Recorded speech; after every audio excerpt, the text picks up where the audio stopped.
Okay.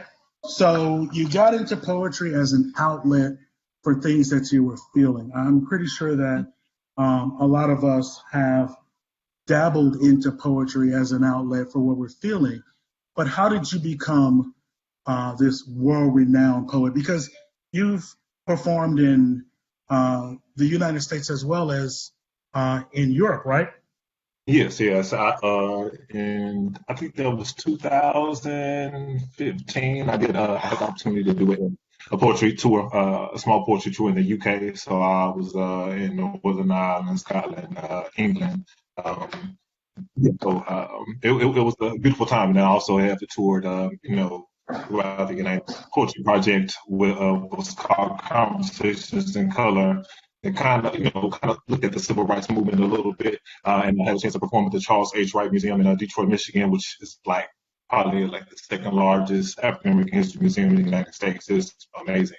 And so, yeah, so I've had opportunity to travel throughout the United States and in the UK. I think initially the springboard into performing was I shared one of the pieces that I wrote about my mother at a poetry open mic. People liked it. People came up to me afterwards saying, "Oh man, I've experienced something similar," so forth and so on. And so it kind of inspired me to continue writing. And so as I continued writing, I started branching out and writing about other topics. And it just kind of went from there. It was one of those situations where, based upon the people in the audience, I realized I kind of had a knack or a talent for this writing thing. And initially, I had no idea that it would take me to Europe or across the United States, but it has, and it's been a beautiful journey. Okay.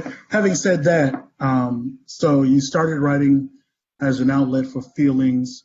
You worked and you continued to perfect your craft. Tell us about your process. What do you go Yeah. through when writing a piece? What's the process like? Yeah, so I think the first thing I do is identify what topic I want to write about, and after I identify what topic I want to write about, one of the biggest parts of the process for me is figuring out what angle do I want to take. How can I write about this common topic in an uncommon way? I look at the work of, say, for instance, Stevie Wonder, who wrote hundreds of love songs, thousands of love songs. However, he often never wrote the same love song twice. And what I mean by that is he always approached love from different angles. And so, once again, I think for poets, one of the best things you can do is write about a common thing from in an uncommon way. So, if I'm going to talk about love, how do I use a metaphorical lens to talk about love as a battlefield? Or how can love be like a musical? Basically, exposing the audience to a topic that they've heard before, but not necessarily they haven't heard it in the way that you present it to them. After that, I start scheduling my own writing time. So usually I will set aside like an hour, hour and a half a day to just sit down and write, building on whatever I wrote the day before. And then last but not least, usually when I'm actively writing, I will carry around a notepad with me.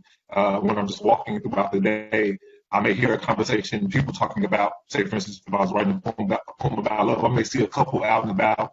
I may hear people talking about relationships, and it's just, you never know when you're going to get this random spontaneous idea, from life in general. So while some things are very methodical, with me sitting down and writing each and every night, some things are very spontaneous, and I always, once again, make sure I have a notepad and a pen with me so I can catch those spontaneous thoughts and kind of put them all together.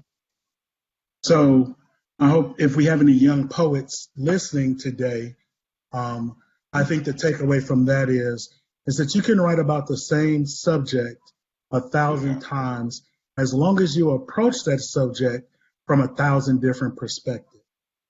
Yeah, Would you say that definitely. kind of sums it up? Yeah, definitely. I think one of the goals I have, and I would tell young poets, is make sure that whatever topic that you're writing about, people have never heard it from the angle that you present it from. And so that's it. So, if someone gets up at an open mic and they're doing a love poem, everyone's heard love poems before. You've heard love songs, but how can I present how can I present this love poem to you in a different way, from a different perspective? And I think that's key, because then the old topic becomes fresh and new to who's listening in the audience. That's interesting. I think another takeaway from that is to always be prepared to be influenced by what's around you. Yeah, definitely. Once again, that notepad has saved me many times. Like when I'm writing about, how love could be like a battlefield, and you may be out in public and you see a couple getting into a small argument, and it's like, you may get inspiration from that. You may overhear people talking about relationships. I could be in a Barnes and Noble pre-COVID and reading a magazine, and I'm like, oh my goodness, like that's it. Like, so once again, it's just being willing and open to catch those spontaneous thoughts as they come to you.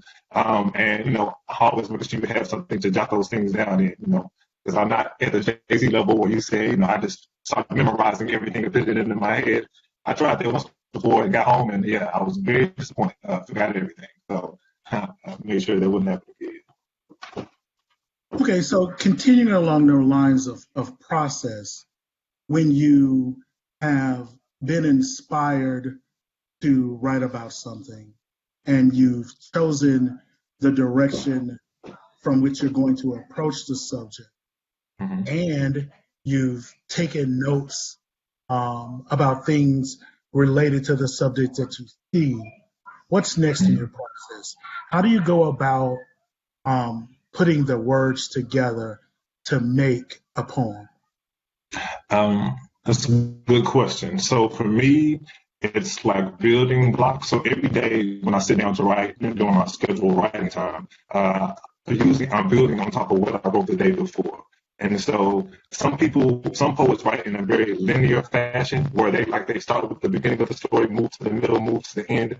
And for me, I may only find two sentences or two lines that I like, and I begin to, after I've had a chance to write for a week or 2 weeks, I go back in and I begin to structure the poem based upon which segments feel like they should be in the beginning, which segments feel like they should be in the middle, and which segments feel like they should be at the end. So I don't necessarily write in a linear process. In my writing process, I don't focus on what should be where in the poem. I just focus on writing and trying to create the best quality work as possible, and then I begin to structure afterwards based upon what I have written, and then also going back and fine-tuning a metaphor, fine-tuning a simile, so forth and so on. So I don't write it in a linear process. I kind of restructure after I have, kind of dumped all my thoughts onto the page and begin to kind of structure the storyline, but also understand that maybe some lines that I wrote that, may not make it to the poem. So that's kind of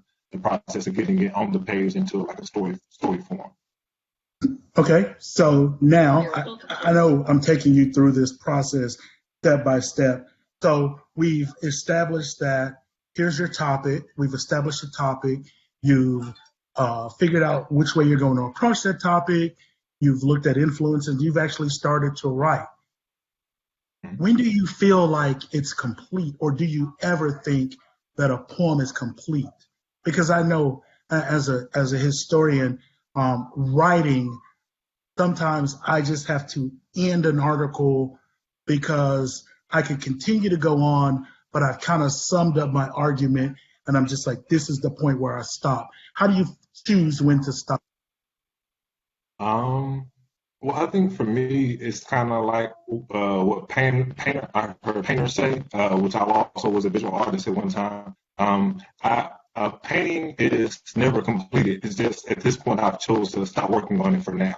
And so I think for me, when it comes to poetry, it's very similar in the sense that I will put hours and hours and hours into a poem, and I think it's just in your mind you kind of know when the poem is complete or complete for this time.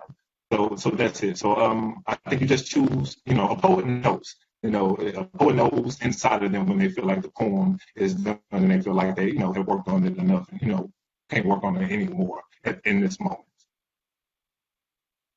Okay, I think that's kind of along the process by which I approach writing a paper. Is you get to a point where you realize, although I could go on, I have to stop here. Is that kind of, yeah? And Yeah. So you mentioned that you were a visual artist. How are the two disciplines similar? That's a great question. I think in essence for me, poetry and visual art are similar because in my visual art and in my poetry, you're trying to capture a time or a moment in the world and try to express it through another medium. And hopefully you can convey what you saw in the world in a way that it kind of asks the viewer of the painting or the listener, whoever's listening to the poem, to kind of reframe or think about that lived experience or the event from a different angle. So I think it's similar. It's similar in that way. And then also too, especially when it comes to oil painting, for me, it's a lot similar to poetry because you just have to take your time with it. Sometimes you want to rush through things and kind of microwave it, but I think writing poetry, if I can use an example that came from my mom's kitchen, it's sort of like a crock pot. You just have to let it sit and simmer.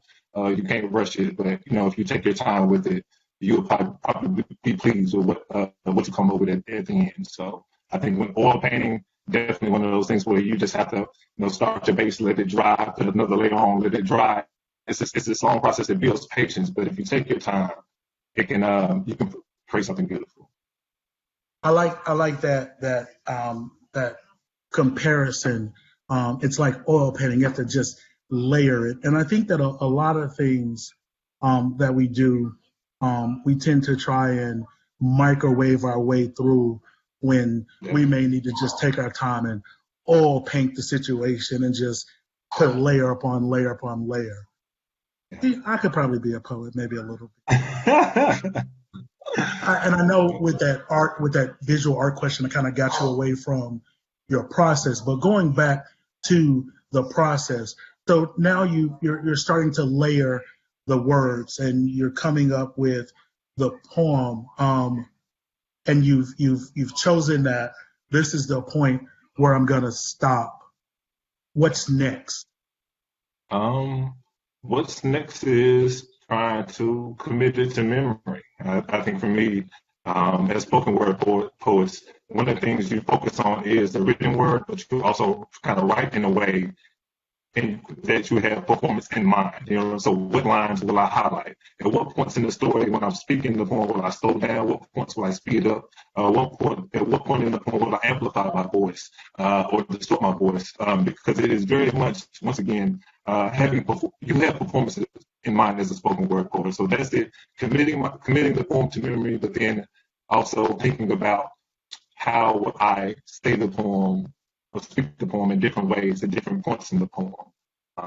Because in essence, you are telling the audience a story. And when you slow down, the signals to the audience that this may be important. When you speed up, you kind of maybe have the audience sitting on the edge of their seat. When you raise your voice, you kind of amplify everyone's attention. But then when you lower your voice, it's kind of like you're taking the audience on a vocal journey. You have to make sure that you have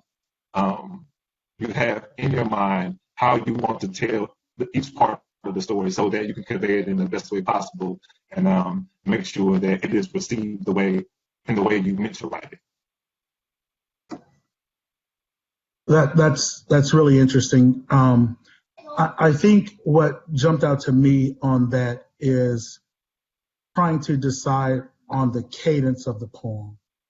Is that something that it just kind of lends itself with the rhythm of the words, or is that something that you have to go through and intentionally decide, here I want to speed up, here I want to slow down, or does the poem just tell you what to do as you're reciting it?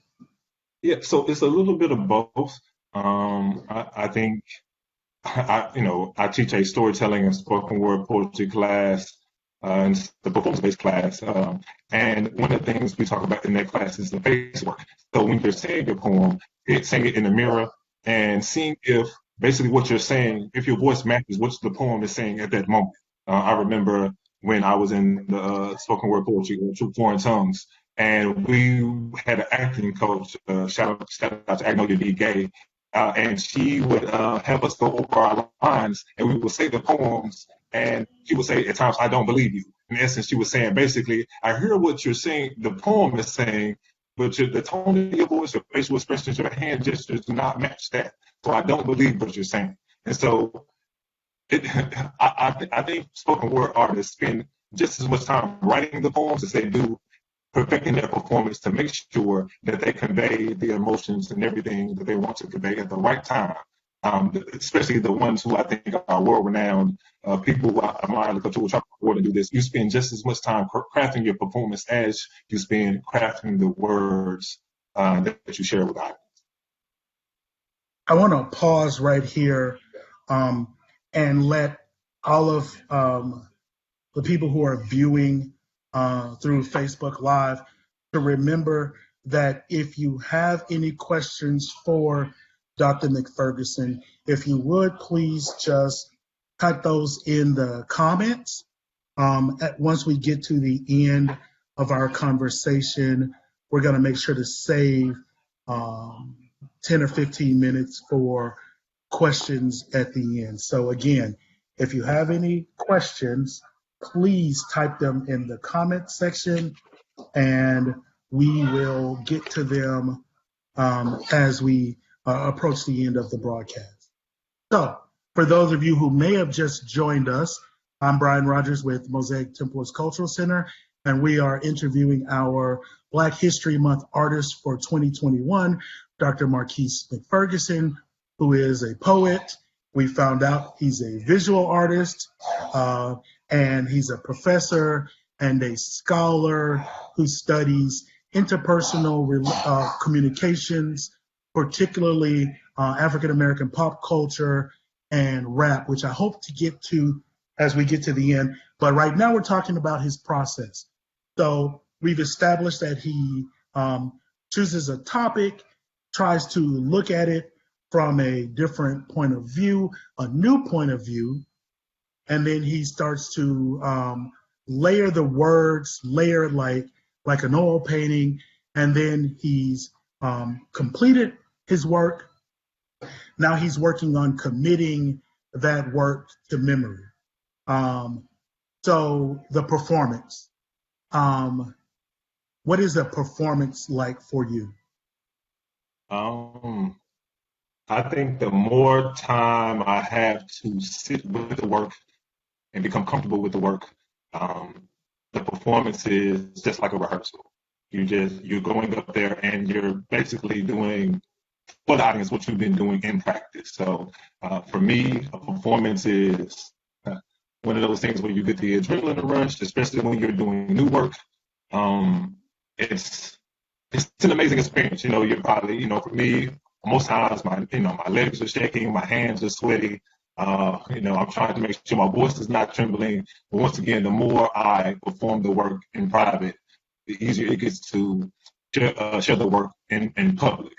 So it's a performance could be a nerve-wracking thing, but also too, when you get that verbal confirmation or that kind of confirmation from the audience that they are feeling with what you're saying, it kind of eases the nerves and it's kind of like, oh, okay, we have a good time now. So that's kind of it, my process.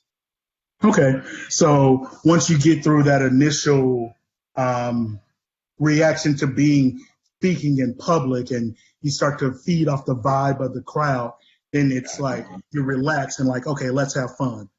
So I feel like I am more familiar with your process, and it's a very interesting process. About how long does it normally take you from start to finish a poem?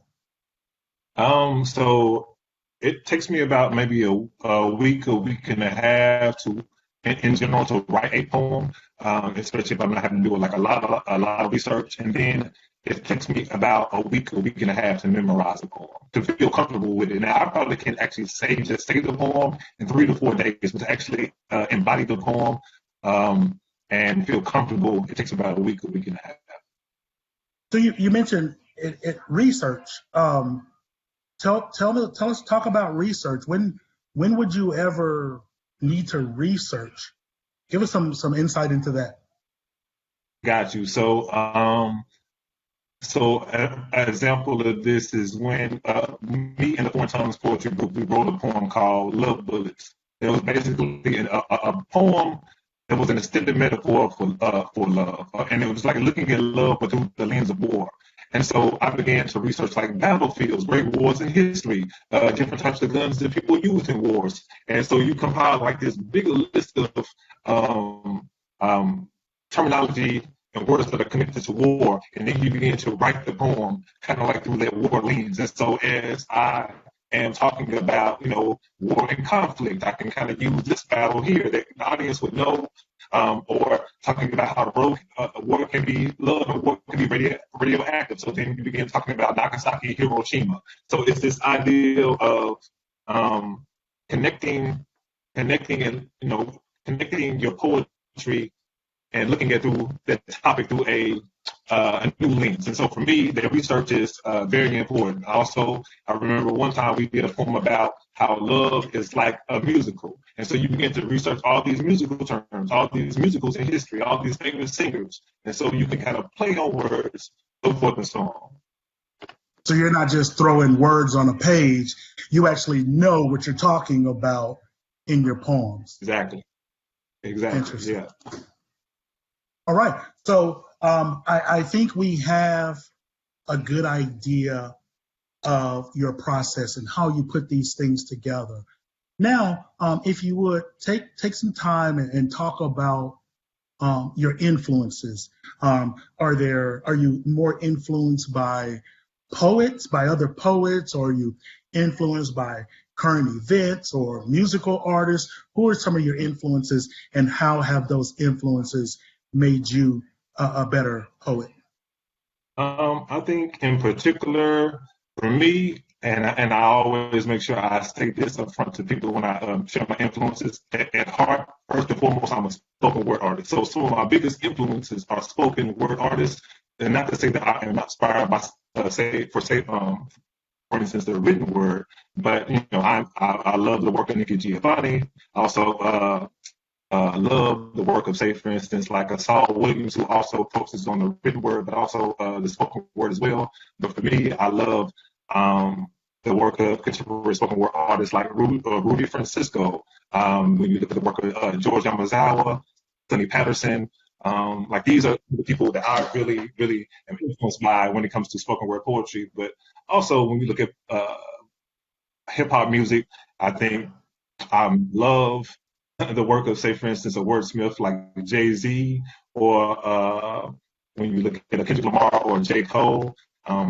Interestingly enough, I think Jay-Z was one of the first artists who ever introduced homophones. And so these words that are words that have different meanings, but they sound just alike. And so it's like, I'm like, what is that? I didn't even know there was a homophone until I went back and played the Jay-Z. Like, oh, he does that, right? So a lot of times, some of the best poets I've ever had the opportunity to learn from have been those hip hop artists. But then also too, I love listening to people who do great jobs and beautiful jobs when it comes to crafting speeches. Like, say, for instance, the use of repetition when Martin Luther King, I have a dream. Or sometimes when some speech writers can use have the topic, but talk about it through a different metaphorical lens and make you think about something in a new way. And so, like I said, I get my inspiration from speeches, from the written word, also from spoken word artists, but also from hip hop artists. I think you can kind of get, and you can get inspiration from a lot of different places. Now, I do have the, I guess, the pleasure of knowing you in the real world. And so I know that we both have a background in the Baptist church. How has some of the ministers, pastors that you have heard influence you? I know that we both have been have had the pleasure of hearing Dr. Shepherd. Yeah, and I heard him in a closing one time. He started out, for those of you who aren't familiar with the Baptist church, at the end of a sermon, the pastor will begin his closing, and it's really lyrical, and it's a special thing to hear. A lot of people go to church just to hear the closing. And I heard Dr. Shepherd start a closing one time by saying, "They laid my rock on a rock." Have you heard him do that one? No, I haven't. He said They laid my rock on a rock. They put my rock in a rock and closed my rock up with a rock. And it was really just, it was something else. So how have you been influenced by some of those pastors and ministers that you've heard over the years? Yeah, I think one of the biggest influences or the biggest observations I've made in connecting poetry to preaching or sermons is the power words have to move people. I've seen people preach sermons where they make people get up and stand to their feet, scream out, seen sermons that make people start crying. And I've seen poems that have made people stand to their feet, get up, shout out loud, start crying, so forth and so on. I think preachers say, for instance, a lot of times when they have 3 or 4 points, they're usually going to use alliteration. And you begin to understand, like, oh, so, we're going to talk about these 3 things and they all start with C. And then you begin to realize, like, how that affects the listener. It's like, oh, man, it's easier for me to remember and it sounds good to the ear. Also, pastors using metaphors and similes. One of the things I learned about pastors is the pregnant pause. When they can speed up saying something and then they stop. And they get you sitting on the edge of your seat. And then they slow down and next thing they're saying. Like this idea of controlling your speech and how controlling your speech impacts the audience. And so I think, in hip-hop they call rappers MCs. You move the crowd. And I think like rappers move the crowd. I think pastors move the crowd. And I think, poets move the crowd. And so it's just realizing how much your words, how you say what you say, moves the crowd. Even when you're talking about their rock. Somebody else could have said that they crucified Jesus, put him in the tomb, he rose on the 3rd day. If they say Jesus put him in the tomb and he rose on the 3rd day, that's not as poetic and it doesn't resonate with the audience as much as what Pastor Shepherd said. And so I just think the way they put words together, how they control the cadence and voice, slow up, speed down, and their ability to move the crowd is phenomenal. It's something I look at and I take it into poetry with me, understanding how much my words have power and how I say what I say has power. You mentioned that pregnant pause, and I don't want to put you on the spot here, but for those of who may not know, do you have an example that you can think of a pregnant pause? Not off the top of my head, but I think if I can kind of mimic it in doing a poem or performance, it could be like say for instance, if I'm performing a poem right now, and all you hear is me performing the poem with my words in my hands at this point. And then you go on to so it's like that speeding up, slowing down, and you're breaking the regular rhythm, and the the cues to the audience say, okay, something's about to happen. And then I start speaking what I'm saying, but in a slower rhythm. It's like, oh wow. It's the ideal of being able to have the audience's heartstrings. When you speed up, they're listening. When you slow down, like, oh wow. It's almost like a yo-yo. Having the audience's emotions on the yo-yo and being able to use your voice and your cadence and your rhythm to kind of as strings to kind of get them in their emotions and heighten their attention. Okay, I think it seems like, and I understand that your poems start as the written word, and then over time you convert them into the spoken word, and it seems a lot like it's constructed like a good work of literature, like that rising exposition where you take them to the brink, and then you kind of now you want to on the downside where you kind of bring it on back down. Is that kind of how you view it? Yeah, I think a good work of literature, but also like a song, because I think like sometimes when you're using a metaphorical lens, sometimes it can be like the equivalent of the hook, because I always keep bringing you back to this point. And so I think that's it. A lot of the hip hop songs I love are, the people kind of use phrasing and they say things in unique ways, and that kind of goes back to looking at things from different perspectives and or a different angle. And so I think that's it. So I think a poem can be like a good work of literature, or it can be like a song. And once again, when you hear a good one, you tend to remember it. Or if you read a good one, piece of literature you tend to remember it. So I think that's what it is. If you have a room full of poets, you have 100 poems spoken at night, how can I make sure that whatever I do, you remember? Yeah. All right. So we've talked about influences. We've talked about process. Are you currently working on anything? I know that there's a project in the works with the museum. Anything else out there that you're working on? Yeah, so I'm actually working very diligently to kind of do a one-man performance where I'm turning my lectures that I would do in academia into poems. So it's almost like a poetry set. So I'm, recently, got my PhD, and the next step is turning the dissertation into a book. And so a lot of times people develop a lecture based upon whatever book that you're writing. And so I'm working on turning that lecture into like this kind of lecture / poetry set where I'm explaining the things I want to explain chapter by chapter in my book, except I'm kind of doing that through poetry.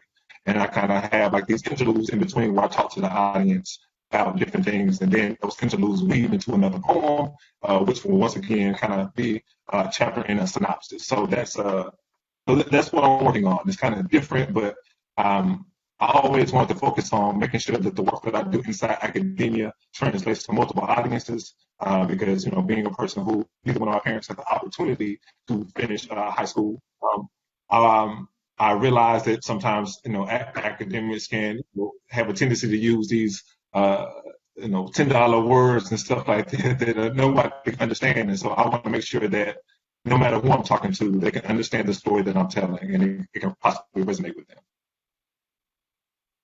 Speaking of your work as your PhD work, let's talk a little bit about your scholarly work, your research, pop culture, African American. Go. No, I'm joking. Yeah. No, but tell us about your research, because it is academic research, and the majority of us will never have the opportunity to read it, and most of us will probably never sit in on one of your lectures. So tell us about your research.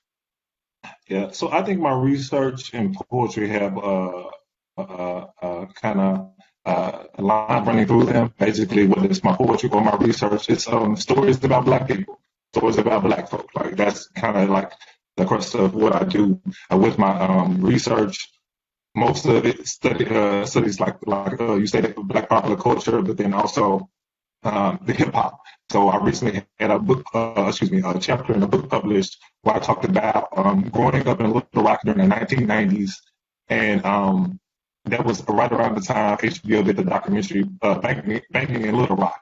And so I had all these friends that were, either acting like they were in gangs or some that were in gangs, and kind of how the world was kind of framing Little Rock through the documentary, and then the Clintons came out with that super predator comment. And so right around that time, I got introduced to the work of Outkast and Andre 3000, and kind of how listening to Outkast in particular, seeing Andre 3000 in videos and listening to his words kind of reshaped and reformed my idea of what masculinity looks like as a Black boy in the South. So that's kind of ideal of some of the work that I do. It's either if it's not about hip hop, it's going to just be about Black people's everyday experiences and how they navigate life and how the world sees them, how they see themselves. So that's kind of what I do. Also, I recently had an article published last week where I talked about what it is like to be a Black man navigating through higher education, and I used the metaphorical lens of being a DJ, and how being a Black man in academia is like being a DJ. And so one of those things I talked about was how sometimes when you get your syllabus at the beginning of the semester, you're rarely going to see Black people in it, but in particular, you're rarely going to see Black men in their syllabus. And so being a Black man is like being a DJ in essence, because I feel like I have to do a lot of crate digging. I would have to go and dig for these other scholars that look like me and try to find those voices that resonate with me, similar to how a DJ would go to the record store on a Saturday morning and dig through those crates trying to find that one unique voice that would stand out. And so I kind of, I did that kind of all throughout the article. But once again, it's all connected to black folk and their experiences that they have. Okay. I want to take a second. If any new viewers have joined us, I'm Brian Rogers with the Mosaic Temperless Cultural Center, and I'm interviewing our Black History Month artist for 2021, Dr. Marquese McFerguson. This viewing will be available on our Facebook page once this is completed. In case you missed the beginning, you can go back and watch the beginning where we talked about his process, his influences, and some of his upcoming works. Now, and we have a few minutes left before we start getting to some questions. Let's talk about, you said in your research you address Black masculinity. And I want to, I'm going to make a statement, and I want to hear your thoughts on that statement, okay? Masculinity is it's a mask that men wear for men, and it has nothing to do with women. Your thoughts?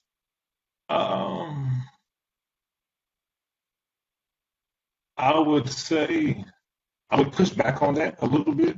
I believe that both men and women can teach you how to be a man per se, or a lot of times, say for instance, you may have women who say, "Oh man, well, little boys don't do that," or "Little boys who come in don't do that." So I think it's all about the influences that you have around you. You can get those influences from men or women. Or you may overhear a conversation when you're a teenager of your older sister or older cousin talking about, "Oh girl, he ain't no real man if you do that." So automatically they make sure in your head what a real man is. And so I don't think masculinity is a mask. I think masculinity is a performance that we do based upon the influences that we see around us. And I also believe masculinity is always evolving because what you view and how you see yourself as a man is always changing. And whether that means how you are performing masculinity around other men or other women, you're probably not the same man you were at 18 as you are at 30. It's just you evolve and you change and you grow. Hopefully your views about masculinity do too. So I wouldn't say it's a mask and has nothing to do with women. I would say that women have a major influence on how we view ourselves as men and how we perform masculinity. Point well taken. So you mentioned that in the early 90s,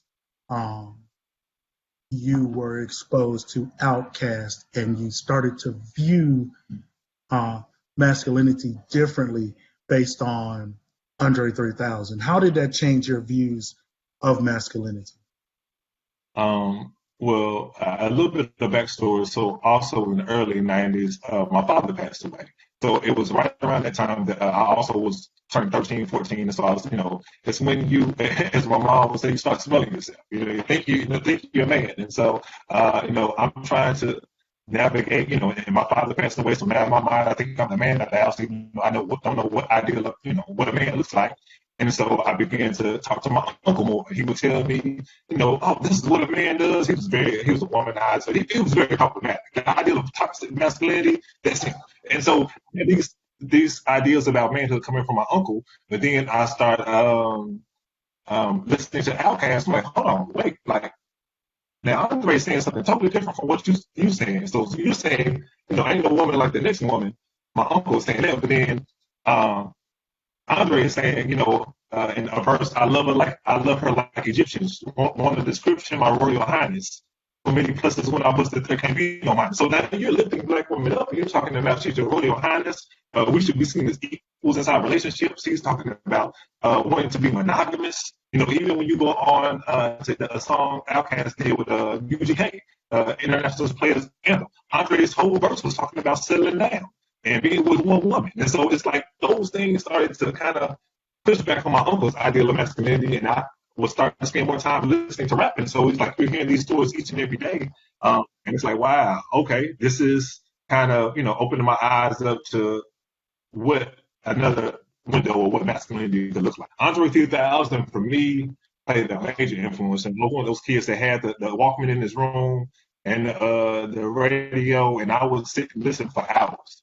So those hours were more like, instead of me listening to music, they were more like me talking to older uncle for hours and listening to him talk to me. So yeah, those. I happen to think that verse from International Players Anthem is one of the top 10 verses of all time. Oh yeah, yes. Oh Yeah. yeah. So we have about 2 minutes left before we try to get to some questions, and I just would like to end this by saying, I know this was supposed to be about poetry, and we started out talking about poetry, but we're just kind of digging into the crate of Marquese McFerguson. How do you see over that time from the early 90s where you started listening to Under 3000 to now, how has Black masculinity changed over that roughly 20-year period? Yeah, so I think in general, um, on one side, it has become increasingly violent, increasingly misogynistic, increasingly problematic. But on the other side, you have people who, I think there were a lot of hip hop artists now and out that kind of expand and broaden our ideas about masculinity, especially Black masculinity and what it can look like, and then also kind of complicate when we try to simplify things. So an example of this would be Nipsey Hussle. This idea of this gangbanger slash thug or whatever you want to call him, but also loved his family, loved his children, was willing to give back to his community, was starting, building businesses in his community. And so it's when you try to fit Nipsey Hussle inside a box and who he was and try to simplify him, it's hard to do. And I think that's kind of like as Black men, sometimes people try to simplify us, but really we're complicated. We're made up of multiple things, multiple influences, and instead of trying to simplify and just put Black men or Black people in this one box, Black women in general, you look at Black women, instead of trying to paint us with one color, I think that it's a rainbow of possibilities when it comes to who we are, how we present ourselves, so forth and so on. I think in the words of the Key and Peele skit, we are not a monolith. But I Exactly. think, being a historian and a student of just observation, I think that we're faced today with their bookends, right? There's Obama on one end, like this ideal father, husband, and then you have Hoteps on the other end. And I think that, there's this big range in between where Black men fall. I think that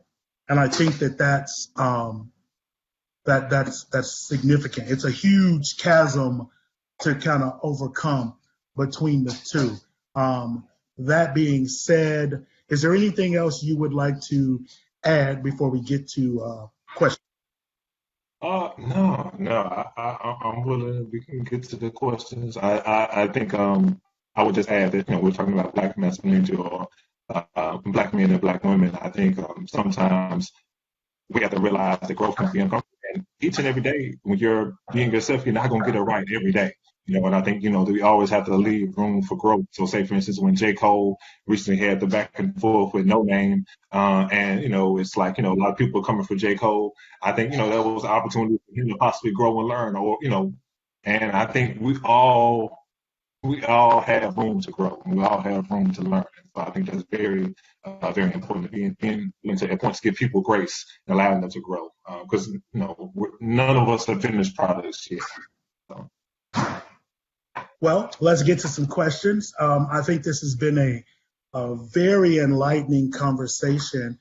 And as I mentioned before, that I consider us to be friends, and we've never had this conversation before. And I don't know what the museum is going to say, but I can see these conversations continuing, especially the conversation about Black masculinity. Maybe I'll do something about how masculinity has changed over the years and bring you and some other voices in and have a conversation. So I want to get to some of our comments and questions. So another one of our friends at the museum, the amazing Rex Deloney, Wow. made the comment that great analogy when you were talking about layering poems like oil painting, because of course, Rex is an amazing artist, and so he picked up on that. We have a question from a commenter. Any plans to publish, or have you published a compilation of your own poetry? I have not in book form, no. So prior to me, going into academia, I actually wrote and recorded 2 CDs. So one CD poetry was called, one album of poetry was called This Little Light of Mine.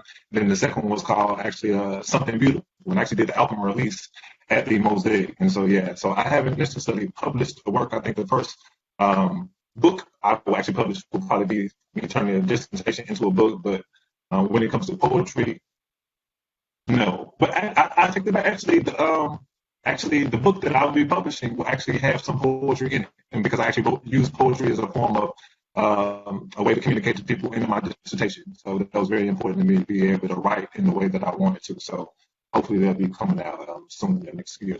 So. Okay.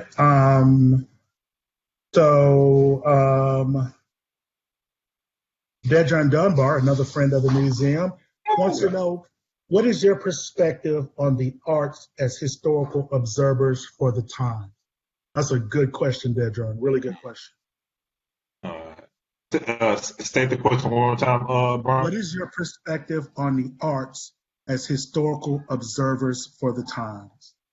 Yeah, so I think if I understand the question correctly, I think that kind of goes back to the statement: art imitates life, and life imitates art. And I think, sometimes we can look through a yearbook to figure out what was going on during the period of time, but also I think you can turn on the CD, especially with hip hop, especially early on. They were the reporters for the time, and so it's almost like sometimes albums can become time capsules. And I use albums because I feel like they are works of art, but also with what could be photographers, they could be with painters. So I believe it is a window into the past.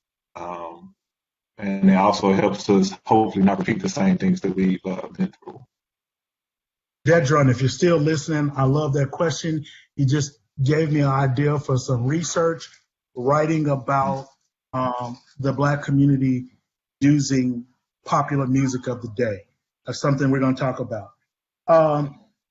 Dan Strasser wants to know, when you teach classes or you teach with your poetry or teach with your paintings, what do you hope that folks take away from your work? I think, whatever topic that I was trying to present that day, hopefully I can present it in a way that it allows people to not only see what I'm trying to say, but also see how what I'm trying to say is probably connected to them. One of the biggest things that, as I teach in South Florida right now, say for instance, when I do a hip hop class, anytime I do a hip hop class here, there's always going to be a large section of hip hop that kind of connects to the Latinx community, because I believe it's easier to retain information and get excited about information when you see yourself in the information. So when you see yourself in the lecture, or you see yourself in whatever I ask you to read. So hopefully, one of the biggest takeaways, I want how things connect to them, but then also hopefully they're able to see themselves. So I think that's where, when you're giving examples and doing things like that, mostly it's very important for people to be able to see themselves and see how things that you're teaching connect to them and where they come from.